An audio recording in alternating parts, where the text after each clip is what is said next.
الحمد لله حمدا كثيرا طيبا مباركا الذي أرسل رسوله بالحق بشيرا ونذيرا وداعيا إلى الله بإذنه وسراجا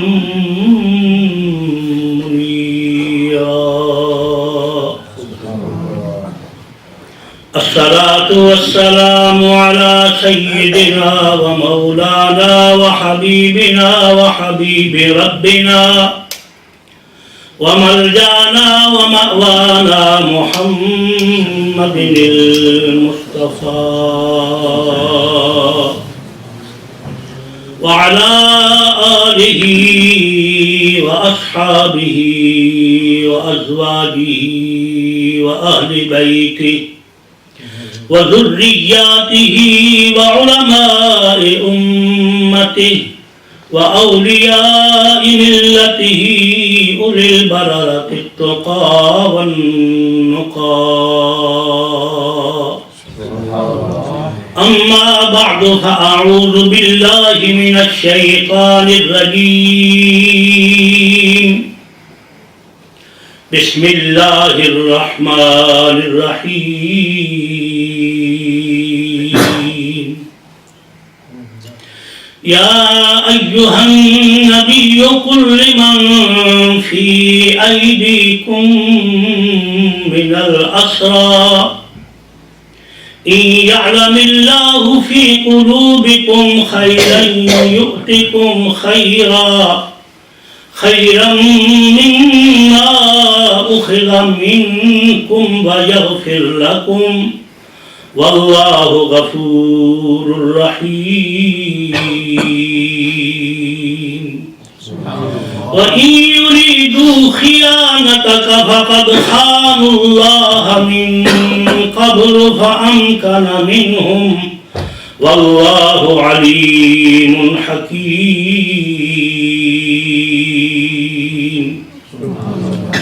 إن الذين آمنوا وهاجروا وجاهدوا بأموالهم وأنفسهم في سبيل الله والذين آووا ونصروا أولئك بعضهم أولياء بعض والذين آمنوا ولم يهاجروا ما لكم من ولايتهم من شيء حتى يهاجروا وإن استنصروكم في الدين فعليكم النصر إلا على قوم بينكم وبينهم ميثاق والله بما تعملون بصير والذين كفروا بعضهم أولياء بعض إلا تفعلوه تكن فتنة في الأرض وفساد كبير والذين آمنوا وهاجروا وجاهدوا في سبيل الله والذين آووا ونصروا أولئك هم المؤمنون حقا لهم مغفرة ورزق كريم والذين آمنوا من بعد وهاجروا وجاهدوا معكم فأولئك منكم وأولو الأرحام بعضهم أولى ببعض في كتاب الله إن الله بكل شيء عليم صدق الله مولانا العظيم وبلغنا رسوله النبي الكريم رب اشرح لي صدري ويسر لي أمري واحلل عقدة من لساني يفقهوا قولي سبحانك لا علم لنا إلا ما علمتنا إنك أنت العليم الحكيم. حضرات محترم، الحمدللہ آج ہم نے سورہ الانفال کا آخری رکوع تلاوت کیا ہے، آیت نمبر 70 سے لے کر 75 تک. انشاءاللہ اس مختصر سے وقت میں ان کا خلاصہ اور جو تفسیر وقت میں ہمیں اجازت ملی انشاءاللہ عرض کروں گا. رب العالمین ہمیں اپنا پاک کلام سمجھنے کی اور اس پر عمل کرنے کی توفیق عطا فرمائے. بات چل رہی تھی جنگ بدر کی پچھلی آیات مقدسات میں، اور جنگ بدر کے جو قیدی تھے ان کو آزاد کرنے کیا طریقہ شریعت مطہرہ میں ہے قیدیوں کو آزاد کرنے کا. صحابہ اکرام رضوان اللہ علیہم اجمعین اور حضور نبی کریم صلی اللہ علیہ وآلہ وسلم کا ان جنگ بدر کے قیدیوں کے آزاد کرنے کے بارے میں جو مکالمہ جو گفتگو ہوئی پچھلے درس میں عرض کر چکا ہوں. اللہ تبارک و تعالیٰ نے یہاں اپنے محبوب نبی صلی اللہ علیہ وآلہ وسلم کو خطاب فرمایا، یا ایھا النبی، اے نبی صلی اللہ علیہ وآلہ وسلم. نبی کا معنی میں پہلے عرض کر چکا ہوں، اس لیے اب چونکہ وقت بچانا ہے اس لیے میں کوشش کروں گا کہ نبی کو نبی کے نام سے ہی استعمال کیا جائے، اور استعمال کرنے سے تاکہ ہمیں بات آگے اور کہیں کچھ عرض کرنے اور سننے کا موقع مل جائے. یہاں ایک بات پچھلے درس میں نے عرض کرنا تھی. خطاب یہاں ہے یا ایھا النبی، جو پچھلا رکوع تھا اس میں بھی خطاب تھا یا ایھا النبی، اے نبی صلی اللہ علیہ وآلہ وسلم. یہاں میں آپ کی توجہ سمجھ کی طرف دلانا چاہتا ہوں کہ جب قرآن مجید کا ترجمہ ہم کرتے ہیں تو کچھ الفاظ ایسے ہیں اردو زبان کے جو ہم استعمال کرتے ہیں، یہ پتہ نہیں چلتا کہ اس کے لیے ہم جو لفظ استعمال کر رہے ہیں یہ ایک بندے کے لیے ہے یا زیادہ بندوں کے لیے ہے. مثلا تم، اب تم جو ہے اس کو ہم ایک کے لیے بھی استعمال کرتے ہیں اور زیادہ لوگوں کے لیے بھی استعمال کرتے ہیں. تو عربی زبان میں اس کی بڑی وضاحت کی گئی ہے.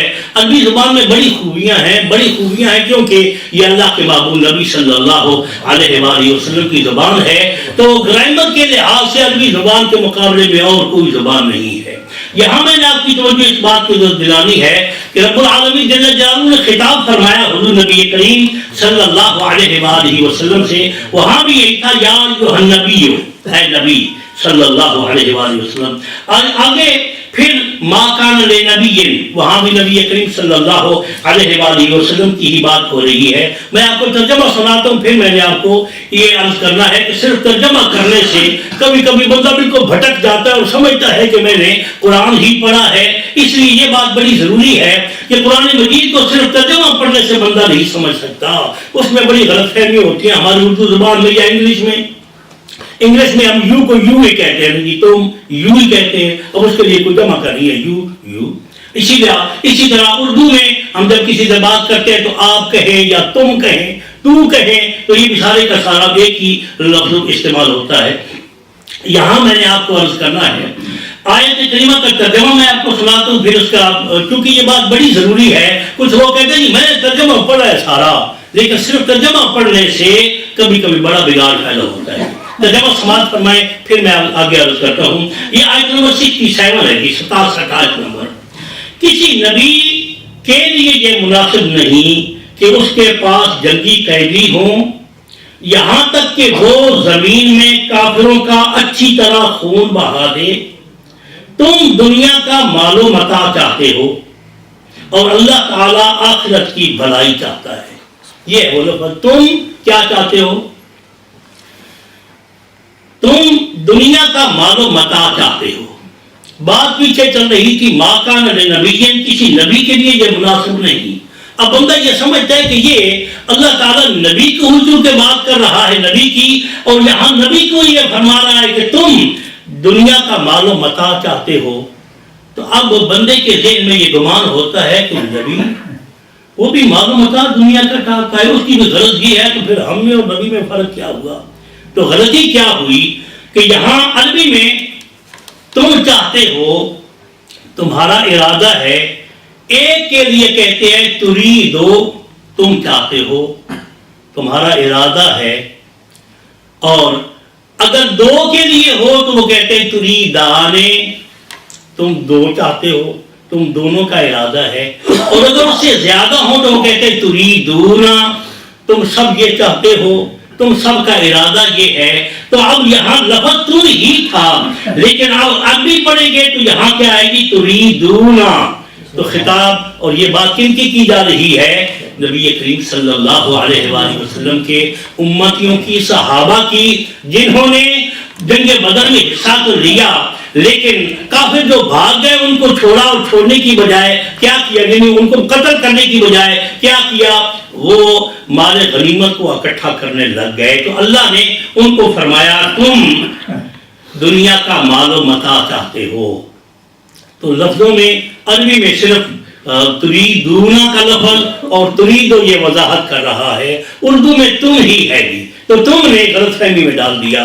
اس لیے ہمیں کوشش کرنی چاہیے کہ جب قرآن مجید کا ترجمہ پڑھے نا تو یہ دیکھ لے کہ یہ بات اللہ کریم کس سے کر رہا ہے، کس کے متعلق کر رہا ہے. یہ بات بڑی اتفاق سے میرے ذہن میں آ گئی تو میں نے مناسب سمجھا کہ آپ کو عرض کر دوں کہ کوئی اور بھی ترجمہ پڑھے تو یہ نہ سمجھے کہ اللہ نے نبی کریم کے بارے میں یہ کہا ہے کہ تم دنیا کا مال و متاع چاہتے ہو. حالانکہ یہ بات ممکن نہیں ہے، اللہ کا نبی دنیا کا مال و متاع نہیں چاہتے. اس لیے جہاں اب یہاں خطاب ہے یا ایھا النبی، اے نبی صلی اللہ علیہ وآلہ وسلم، قل لمن فی ایدیکم من الاسری، میں نے یہ آیت کریمہ آپ کو سنا دی اور صرف ترجمہ کرتا ہوں اور پھر اس کا خلاصہ اور تفصیل.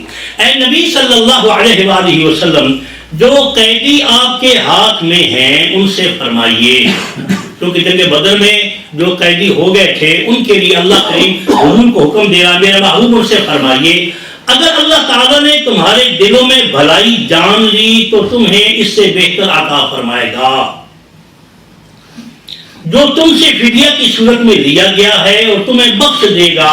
اللہ تعالیٰ بہت بخشنے والا، ہمیشہ رحم فرمانے والا ہے. یہ ہے وہ آیت کریمہ جو پہلی میں نے آپ کے سامنے تلاوت کی ہے، آیت نمبر 70. نبی کریم صلی اللہ علیہ وآلہ وسلم کو ارشاد فرمایا ہے جنگی قیدیوں کے بارے میں، کیونکہ ہوا یہ تھا کچھ قیدی ایسے تھے جن سے فدیہ لے کر ان کو چھوڑ دیا گیا، کچھ ایسے تھے جن کو یہ فرمایا گیا کہ تم پڑھے لکھے لوگ ہو، ہمارے بچوں کو پڑھاؤ، ان کو پڑھنا لکھنا سکھاؤ تو ہم تمہیں آزاد کر دیں گے، تم سے بھی کچھ نہیں لیا جائے گا. کچھ ایسے تھے جو نہ بیچارے پڑھا سکتے تھے اور نہ لکھنا سکھا سکتے تھے لیکن وہ بھی تھے قیدی، اب ان کو بھی رہا کرنا تھا.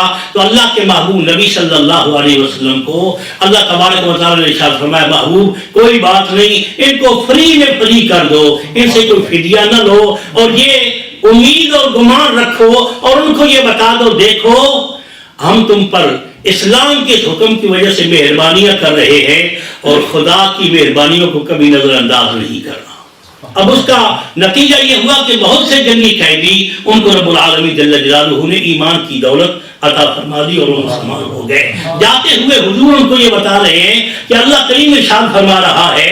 اب دیکھیے نہیں جنہوں نے فدیہ دیا تھا اب ان کو اللہ ارشاد فرما رہا ہے کہ تم فدیہ دینے سے کتراتے تھے، آزادی کے لیے بہانے ڈھونڈتے تھے جی. یعنی بہت سے آدمی ایسے تھے جن کو اللہ نے بعد میں ایمان کی دولت سے نوازا، لیکن جب فدیہ کسے کہتے ہیں جی؟ آپ کو پتہ ہے کہ رمضان شریف میں روزوں کا بھی ایک فدیہ ہوتا ہے، کفارہ بھی ہوتے ہیں، یہ میں پہلے آپ کو عرض کر چکا ہوں. اب فدیہ اس بندے کی جو قیمت ہے، اس کی جو ویلیو ہے، ٹھیک ہے جی 400 ریال دے دو، 400 درہم دے دو، 400 پاؤنڈ دے دو، ہم تمہیں آزاد کر دیتے ہیں. مختلف قسم کے لوگوں کی میں نے عرض کیا کہ وہاں رب العالمین جل جلالہ کے محبوب صلی اللہ علیہ وآلہ وسلم نے فدیہ رکھا تھا، فدیہ دو تو آزاد ہو جاؤ. اب جن لوگوں کے دلوں میں اللہ نے ایمان کی دولت رکھی ہوئی تھی ابھی ظاہر نہیں ہوئی تھی، اب اس موقع پر انہوں نے کلمہ پڑھنا تھا، اب ان کو بھی خیال تھا ہمارا دل تو ہے مسلمان ہونے کو لیکن ہم سے یہ پیسہ لیا جا رہا ہے، ہم سے فدیہ دیا جا رہا ہے. تو اللہ کریم تسلی دے رہے ہیں اب جو تم فدیہ دے رہے ہو تو خداوند قدوس جل جلالہ نے اگر تم سے ایمان کی دولت کو قبول کر لیا، تم مسلمان ہو گئے تو اس فدیہ کے بدلے میں رب العالمین جل جلالہ تمہیں سینکڑوں گنا اور عطا فرمائے گا، تم بڑے مالدار ہو جاؤ گے. صرف ضرورت اس بات کی ہے کہ تمہارا دل جو ایمان سے ابھی تھوڑا بہت متاثر ہو رہا ہے اس کا تم اظہار کر کے مسلمان ہو جاؤ. اب یہاں اس میں محسن اکرام ارشاد فرماتے کہ زیادہ تر خطاب جو تھا یہ حضور نبی کریم صلی اللہ علیہ وآلہ وسلم کے چچا حضرت عباس کو تھا. حضرت عباس رضی اللہ تعالیٰ بھی مسلمان نہیں ہوئے.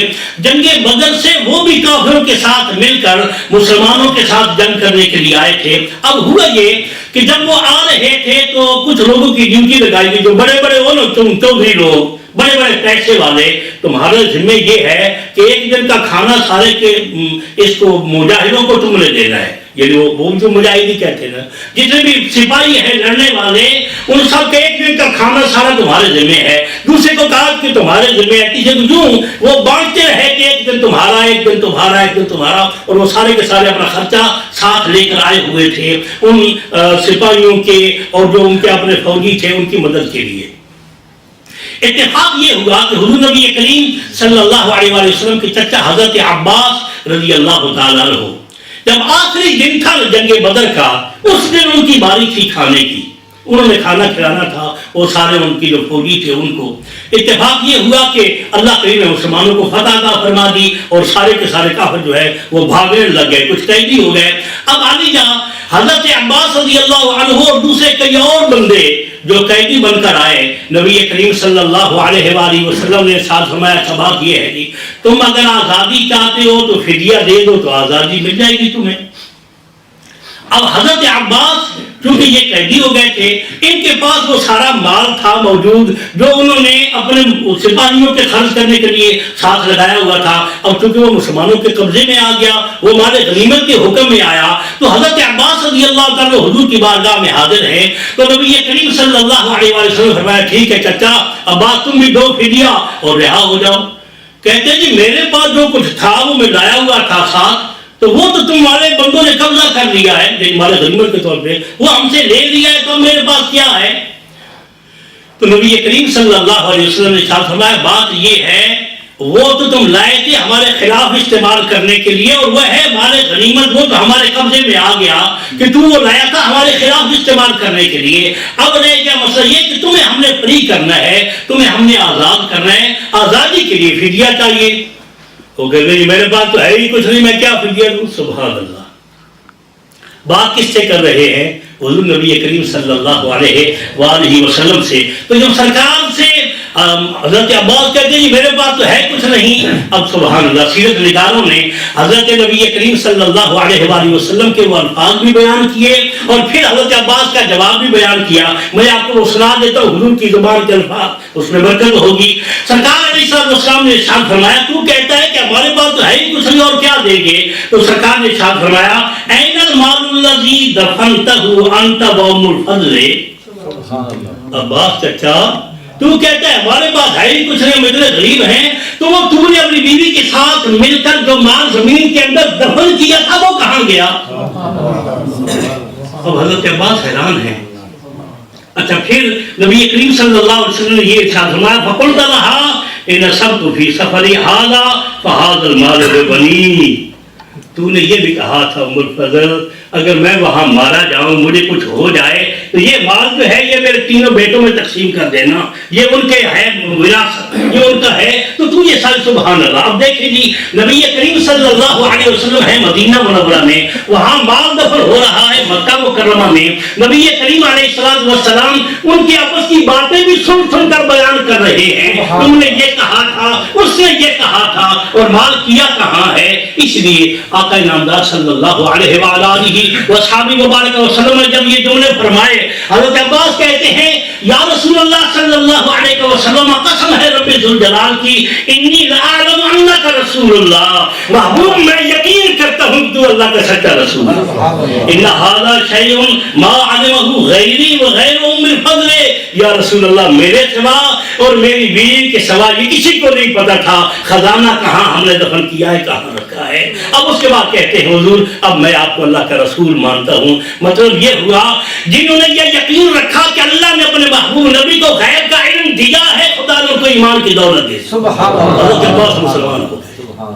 یہ بات پچھلے درس میں نے آپ کو عرض کیا تھا. حضرت عمیر کیسے مسلمان ہوئے, انہوں نے بھی نبی کریم صلی اللہ علیہ وآلہ وسلم کو یہی کہا تھا جی نہیں جی میں تو ویسے ہی آیا ہوں اپنے قیدی بیٹے کو ملنے کے لیے. تو سرکار صلی اللہ علیہ وسلم نے ارشاد فرمایا تھا وہ جو باتیں صفوان کے بن امیہ کے ساتھ اویل کی ہوئی تھی، حضور نے ارشاد فرمایا تھا ہاں میں تمہیں بتاؤں کہ تم واقعی ایک تلوار لٹکا کے آئے کہ میں بیٹے کو ملنے آئے، واقعی بیٹے کو ملنے آئے تھے یا کوئی اور بات تھی؟ سرکار فرماتے ہیں تمہاری وہاں ملاقات ہوئی تھی صفوان کے ساتھ اور تم ایک ایگریمنٹ کر کے آئے تھے۔ ایگریمنٹ کیا تھا جی؟ تحملت له بقتلی على ان يعور بینک ویقضی لک دینک واللہ حائل بینی وبینک۔ حضور نے ارشاد فرمایا وہ جو صفوان کے ساتھ تم ایگریمنٹ کر رہے تھے اور یہ وعدہ کر رہے تھے میرا خرچہ بال بچوں کا تو اٹھا لے، میرا قرضہ اتارنے کی ذمہ داری تو لے لے اور میں محمد کا کام تمام کر کے آؤں گا،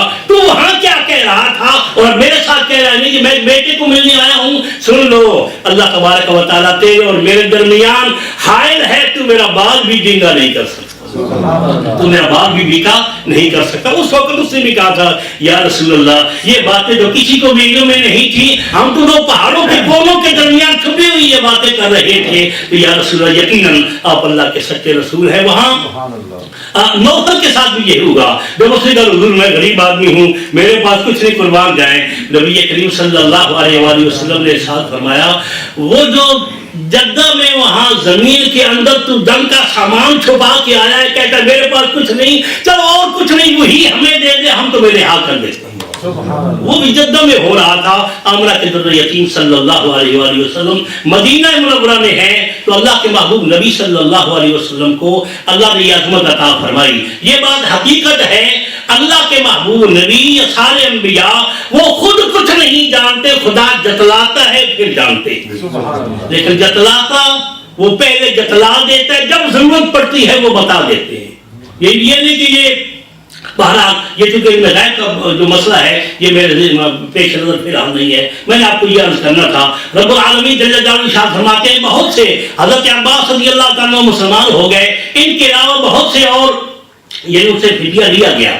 اب باقی لوگ جو تھے ان کے بارے میں بھی اللہ ارشاد فرما رہا ہے سنو تم نے جو بھی کچھ کہا میرے نبی نے سنا، تمہیں ہم رہا کرتے ہیں، آزادی دیتے ہیں، لیکن سن لو ہم جانتے ہیں تمہارے دلوں میں کیا ہے، اگر تمہارے دلوں میں خیر ہوگی پھر کوئی مسئلہ والی بات نہیں ہے، دنیا میں بھلائیاں میں نصیب ہوں گی اور آخرت میں بھی بھلائیاں ملیں گی۔ پھر آپ کو پتہ ہے مال غنیمت مصطفیٰ کریم صلی اللہ علیہ وآلہ وسلم کو جو حاصل ہوا بعد کے کئی مواقع پر، تو نبی کریم علیہ السلام صحابہ میں تقسیم کرتے رہے۔ یہاں جو اللہ فرما رہا ہے سنو اگر تم نے ایمان کی دولت کو قبول کر لیا تم مسلمان ہو گئے، جو کچھ تم نے دیا ہے خدا اس سے بہتر تمہیں عطا فرمائے گا، اور اس کے ساتھ یہ کہ تمہاری زندگی کے پہلے سارے گناہوں کو بخش دے گا، شرط یہ ہے کہ تم مسلمان ہو جاؤ، اور پھر مما اخذ منکم ویغفر لکم واللہ غفور الرحیم،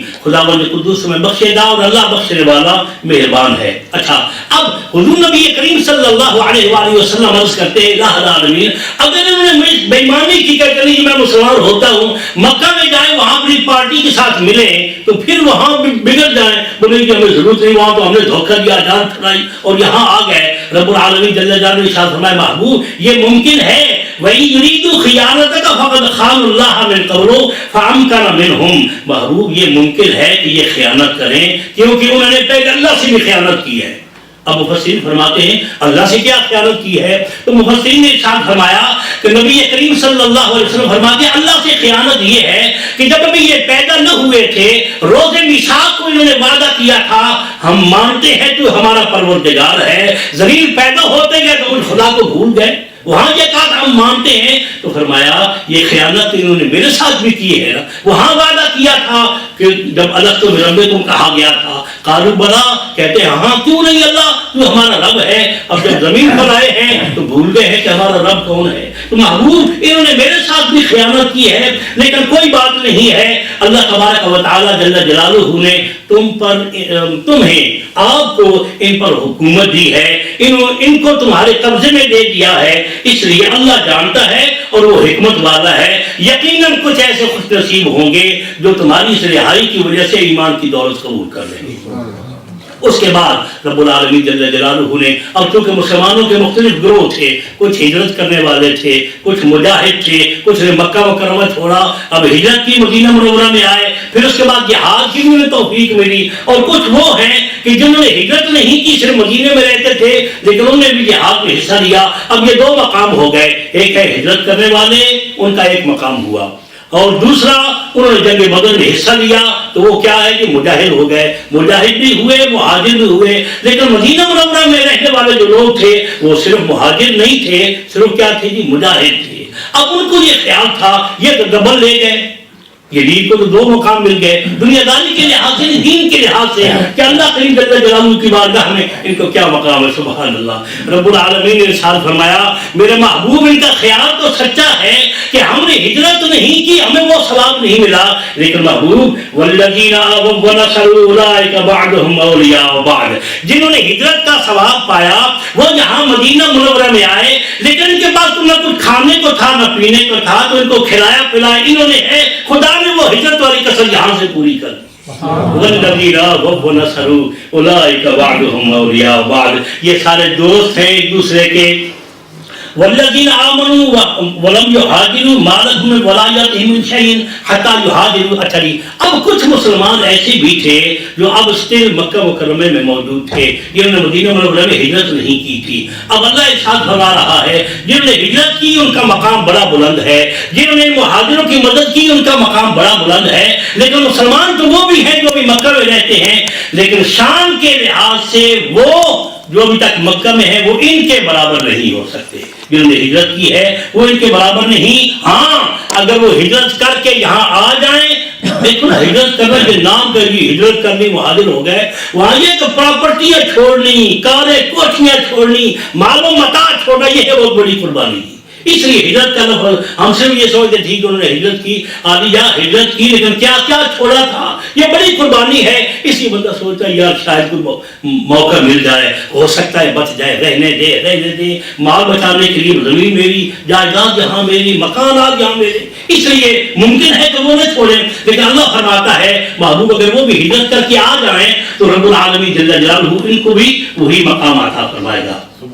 ہاں دیکھو ہیں وہ مسلمان بھائی تمہارے، اگر وہ مکہ میں رہیں، ان کو وہاں کوئی پرابلم ہو جائے، ان کو کوئی تکلیف ہو جائے، لوگ ان کو کہیں کہ ایمان کی دولت چھوڑو، مسلمان نہ رہو ورنہ ہم تمہیں ماریں گے، تو پھر تمہیں ضروری ہے کہ وہاں بھی ان کی امداد کو پہنچو، یعنی ایمان بچانے کے لیے وہاں امداد۔ اب یہاں ایک اور ایشو ہے جی، ایشو یہ ہے، پیچھے بات چل رہی تھی کہ اگر کسی کا آپس میں معاہدہ ہو جائے، دو لوگوں کا، دو فریقوں کا، دو مذہبوں کا، کہ دیکھو جی ہم وعدہ کرتے ہیں اب تمہارے ساتھ کوئی لڑائی جھگڑا نہیں کریں گے، دوسرا بھی کہتا ہے میں بھی وعدہ کرتا ہوں تمہارے پاس کسی قسم کا کوئی لڑائی جھگڑا نہیں ہوگا، لیکن اب اس لڑائی جھگڑے کے پرامس کے بعد پھر جب موقع ملتا ہے ٹھیک ہے جی اب وہ پھنسے ہوئے ہیں جی، ان کو کوئی پتہ نہیں، چپکے سے ان پر کوئی اٹیک کر دیتے ہیں۔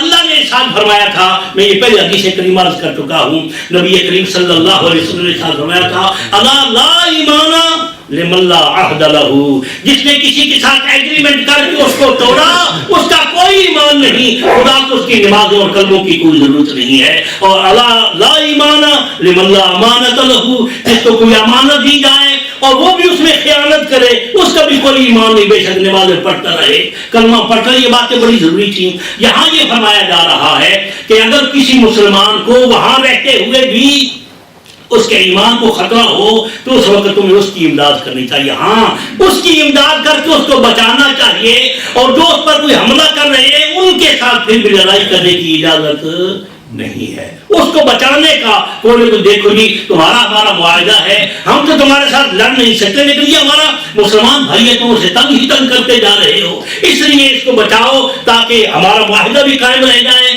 اور یہ بندہ جو ہے اس کا ایمان بھی بچ جائے۔ اللہ نے ارشاد فرمایا کہ یہ فعلیکم النصر الا علی قوم بینکم وبینہم میثاق واللہ بما تعملون بصیر۔ بہرحال تم جو کچھ بھی کرو گے اللہ ارشاد فرماتا ہے میں دیکھ رہا ہوں، تمہارے اعمال مجھ سے چھپے ہوئے نہیں ہیں۔ والذین کفروا بعضهم اولیاء بعض، ہاں مسلمانوں جس طرح ہم آپ کو یہ کہہ رہے ہیں کہ کچھ تمہارے مسلمان دوست مکہ مکرمہ میں ہیں وہ تمہارے ہیں، اور یہ جو کافر ہیں ان کی بھی آپس میں فرینڈشپ ہے، ان کے بندے بھی آپس میں ہیں، اس لیے یہ بھی ممکن ہے ان دوستوں کی خاطر تمہارے ساتھ کیے ہوئے وعدوں کو توڑ ڈالیں۔ تو تمہیں یہ خیال رکھنا ہے الا تفعلوا تکن فتنة فی الارض وفساد کبیر، زمین میں فتنہ و فساد، اب اس میں دو باتیں بیان کی جا رہی ہیں۔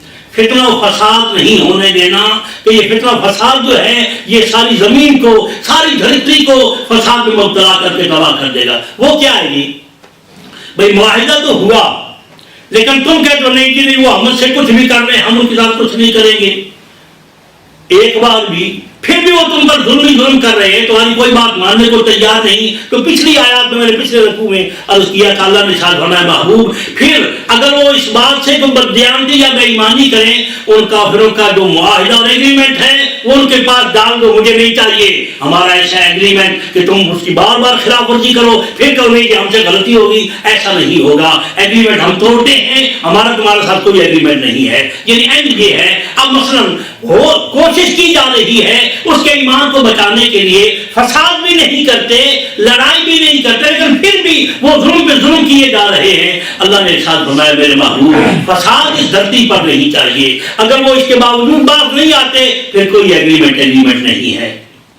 والذین آمنوا وہاجروا وجاہدوا فی سبیل اللہ والذین آووا ونصروا اولئک هم المؤمنون حقا، جنہوں نے ہجرت کی، جنہوں نے جہاد کیا اللہ کی رضا کی خاطر، اور جنہوں نے پھر ایک دوسرے کی مدد کی۔ اب مہاجرین اور انصار کی بات ہو رہی ہے۔ اللہ ارشاد فرما رہا ہے لوگ کچھ بھی سمجھیں، میں گواہی دیتا ہوں وہ پکے سچے مومن ہیں، ان کے ایمان میں کوئی شک نہیں۔ جو مہاجر اور انصار، اور اس کی کنڈیشن کیا تھی؟ والذین آووا ونصروا، جنہوں نے ان کی محافظت کی، ان کو پناہ دی۔ یہ میرا گھر ہے، کوئی بات نہیں، تمہارے پاس نہیں ہے نا تو یہ میرا گھر ہے، اس کے اندر رہ جاؤ، اور رہ گئی یہ کہ تمہارے پاس کاروبار کوئی نہیں، آپ میرے ساتھ بزنس میں شامل ہو جاؤ، کیونکہ وہاں مواخات جو قائم کی تھی نبی کریم صلی اللہ علیہ وآلہ وسلم نے مدینہ منورہ جا کر، یہ وہاں مکہ کے لوگوں کو مدینہ منورہ حضور نے فرمایا یہ تمہارا بھائی ہے، یہ تمہارا بھائی ہے، قربان جائے وہاں۔ اینڈ یہ ہوا تھا نا، وہ حدیث کریمہ آپ نے سنی ہوگی کہ سب کو نبی کریم علیہ السلام نے ایک مہاجر ایک انصار، ایک مہاجر ایک انصاری، ان کو بھائی بھائی بنا دیا۔ مولا کائنات رہ گئے، یعنی ان کو کسی کا بھائی نہ بنایا۔ اب بندے کو خیال تو ہوتا ہے نہیں میرا کیا بنے گا، یہ بھائی تو اس کو کھلا دے گا، اس کو رہائش دے گا، اس کو بزنس دے گا، لیکن میرا کیا بنے گا؟ مولا کائنات عرض کرتے ہیں یا رسول اللہ صلی اللہ علیہ وسلم آپ نے سب کو بھائی بھائی بنا دیا ہے، وہ اس کو کھلائے گا، اس کو پلائے گا، اس کو رہائش دے گا، ٹھہرائے گا، میرا کیا بنے گا؟ میرا تو کوئی بھائی نہیں۔ امرہ کے لال نے فرمایا نہیں گھبراؤ نہیں، اس کائنات میں بھی اور آخرت میں بھی تم محمد کے بھائی ہو، محمد تمہارا ہو صلی اللہ علیہ وسلم، کوئی بات نہیں، تم میرے بھائی ہو۔ نعرہ رسالت، نعرہ تحقیق، نعرہ حیدری، تم میرے بھائی ہو اور میں تمہارا بھائی ہوں، اس سے بڑھ کر اور کیا چاہیے؟ اب بات تو صحیح تھی، نبی کریم صلی اللہ علیہ وآلہ وصحبہ وبارک وسلم یہ عظمت مولا کائنات کو دے رہے ہیں۔ اب حضور دیکھیے نہیں، سارے مہاجر اور انصار بھائی بھائی بن گئے۔ اب نہ سرکار نے کسی اور کو بھائی بنایا، مدینے والے مسجد جو انصار تھے کہ حضور کو بھی کھانا چاہیے، حضور کو رہنے کے لیے رہائش چاہیے، لیکن نبی کریم صلی اللہ علیہ وسلم نے اس کا بھی نہیں خیال کیا۔ فرمایا علی جہاں سے مجھے ملتا رہے گا تجھے بھی ملتا رہے گا، جہاں میں رہوں گا تو بھی وہیں رہے گا، کوئی بات نہیں ہے۔ تو یہ نبی کریم صلی اللہ علیہ وآلہ وسلم نے جو پہلے مواخات مہاجرین و انصار کو، اب یہاں اگلی بات میں عرض کرنا تھا تو وہ قرآن مجید و فرقان حمید نے ان کے ایمان کی گواہی دی، اور آگے فرمایا لہم مغفرۃ ورزق کریم، ان سارے بھائیوں کے اللہ نے سارے گناہوں کو بھی بخش دیا اور ان کو ایسا رزق عطا فرمایا جو رزق کریم ہے۔ رزق ہونا اور چیز ہے، لیکن کریم، اس میں بزرگیاں بھی ہوں، اس میں عزتیں بھی ہوں، عظمتیں بھی ہوں۔ اب یہاں والذین آمنوا من بعد وهاجروا وجاهدوا معكم فأولئك منكم وأولو الأرحام بعضهم أولى ببعض في کتاب اللہ ان اللہ بكل شيء علیم. اس کا ترجمہ اور آخری بات عرض کرتا ہوں. اور جو لوگ ان کے بعد ایمان لائے اور ہجرت بھی کی اور تمہارے ساتھ مل کر جہاد بھی کیا تو وہ بھی تم ہی میں سے ہیں. کچھ لوگوں کو پہلے یعنی وہ مہاجر بن کر آئے مسلمان ہوئے, اب جو اسیر اور جنگی قیدی تھے ان کو بھی ایمان کی دولت ملی تو ان کا کیا بنے گا؟ انہوں نے بھی مدینہ منورہ میں آنا تھا. اب لوگ ان کو جانے دے تم تو کل آ رہے ہیں, تم تو کل مسلمان ہوئے ہو. رب العالمین جل جلالہ نے ارشاد فرمایا نہیں, واقعی مقام تمہارا بڑا بلند ہے لیکن ان لوگوں کو بھی اللہ نے وہی عظمت و مقام عطا فرمایا ہے. یہ نہیں سمجھنا کہ وہ بہت چھوٹے ہیں. بہت سے صحابہ ایسے ہیں نبی کریم صلی اللہ علیہ وآلہ وسلم کی بارگاہ میں جن کو یہ ایمان کی دولت بعد میں نصیب ہوئی. جیسے میں نے عرض کیا ہے کہ وہ مہاجرین جن ملک میں ہجرت کر کے آ گئے نا, حضرت عباس ہے وہ جو بعد میں مسلمان ہوئے تھے, اور باقی جن کا تذکرہ یہاں قیدیوں میں ہے وہ بعد میں مسلمان ہوئے تھے. جب وہ مدینے میں آئے تو کوئی بندہ ان کو تانا نہ دے کہ نہیں جی تم پہلے مسلمان نہیں تھے مسلمان ہوئے ہو, تم ہم سے پیچھے ہو. اللہ فرما رہے نہیں, وہ سارے کے سارے اللہ کی بارگاہ میں مقبول ہیں. اب ایک اور مسئلہ تھا, مسئلہ یہ تھا کہ جب ہم بھائی بھائی بن گئے تو کل ہم میں سے کوئی فوت ہو جاتا ہے تو اگر ہم بھائی ہیں اور بھائی بھی ہم لازم نہیں ہے حضور نے بنایا ہے تو یہ جو میری پراپرٹی ہے میرے مرنے کے بعد یہ جس مہاجر کو میں نے بھائی بنایا ہے تو کیا وہ بھی اس کا حصے دار ہوگا؟ یعنی اس کو کیا کہتے ہیں جی, وراثت.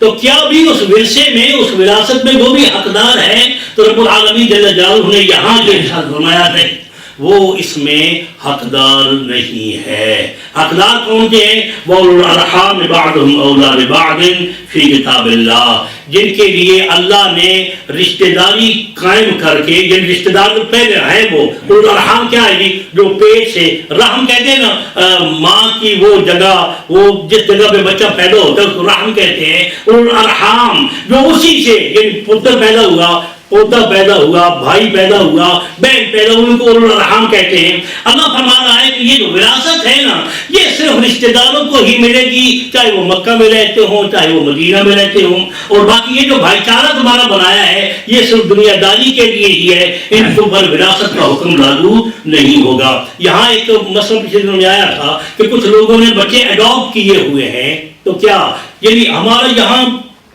ہمارا کیا ہمارے ملک میں بھی یہی حال ہے جی, وراثت کا بالکل کوئی تصور ہی نہیں ہے. سارے کے سارے بیٹے لے جاتے ہیں کیونکہ جی باپ بہت ہو گیا, اب بیٹا جو ہے وہ اپنے باپ کے مکان میں رہتا ہے, اب گیا بیٹا باپ گیا تو یہ سارے کے سارا دے گیا جی, ابا مجھے دے گیا ہے. اللہ کریم جل جلالہ نے وراثت کے جو احکام انشاءاللہ آئندہ درس میں کسی موقع میں اسی تفصیل عرض کریں گے کہ یہاں اللہ کریم ارشاد فرمایا جس کو اڈاپٹ کیا ہو, جس کو ویسے بھائی بنایا ہو وہ وراثت کا مستحق نہیں ہوتا. یہ جو متبنہ بیٹا ہوتا ہے اڈاپٹ کیا ہوا وہ بھی وراثت کا مستحق نہیں ہے. جہاں پچھلے دنوں میں ایک مسئلہ آیا تھا, ہمارے قرب و جوار بھی کسی دوست سے مسئلہ پوچھا, بہرحال الحمدللہ اللہ کے شکر ہے ان کا مسئلہ حل ہو گیا, لیکن پرابلم تھا وہ بڑا کہ کوئی کسی کو اڈاپٹ کیا وہ بچی جوان ہو گئی ہے. اب وہ کہتی ہے جی کہ ٹھیک ہے جی میرا بھی اس میں حصہ ہے کیونکہ تم میرے ماں ہو اور تم میرے باپ ہو. بہرحال وہ پھر آگے بات گورنمنٹ تک گئی. میں نے آپ کو اس لیے عرض کرنا ہے کہ رب العالمین نے ارشاد فرمایا کہ اس سے تمہارا حق وراثت کا نہیں بنتا. بھائی چارہ ضرور ہے, ان اللہ بکل شیء علیم, بے شک اللہ ہر شے کو جاننے والا ہے. الحمدللہ اب سورۃ الانفال کا یہ آخری رکوع اور سورۃ الانفال کا درس ختم ہوا. اگر قسمت میں ہوا تو آئندہ جو درس ہوگا انشاءاللہ العزیز وہ ہم سورۃ توبہ سے شروع کریں گے. خلاق عالم جل جلالہ ہمیں اپنا پاک کلام سننے سمجھنے کی توفیق عطا کرے اور اس پر عمل پیرا ہونے کی توفیق عطا کرے. وآخر دعوانا الحمدللہ رب العالمین.